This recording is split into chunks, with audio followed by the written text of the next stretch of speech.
Hi, I'm Joe, and today we'll be drawing a mummy. Roll the intro. The morbid history of the modern Western world's interactions with mummies is one of cannibalism and desecration.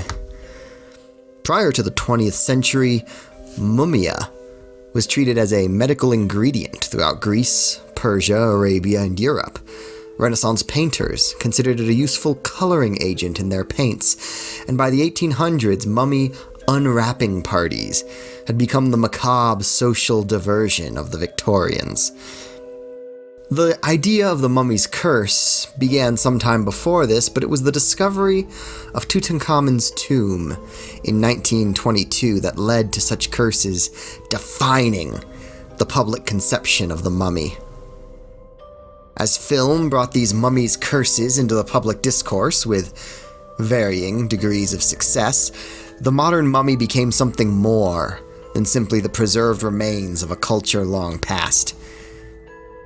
An undead creature with the flesh of a zombie, the vengeful will of a revenant, and the mystical history of the polytheism of ancient Egypt's sorcerers, all of these find their place in the modern myth of the mummy.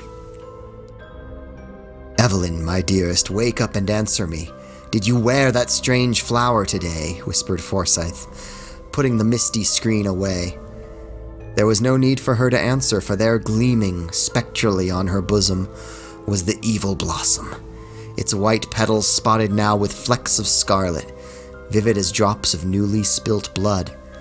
But the unhappy bridegroom scarcely saw it, for the face above it appalled him by its utter vacancy. Drawn and pallid, as if with some wasting malady, the young face so lovely an hour ago lay before him, aged and blighted by the baleful influence of the plant which had drunk up her life.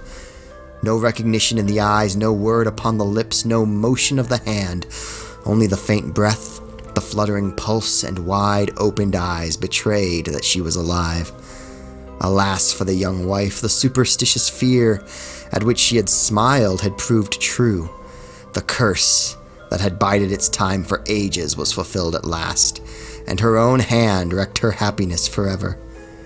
Death in life was her doom, and for years Forsyth secluded himself to tend with pathetic devotion the pale ghost, who never by word or look could thank him for the love that outlived even such a fate as this.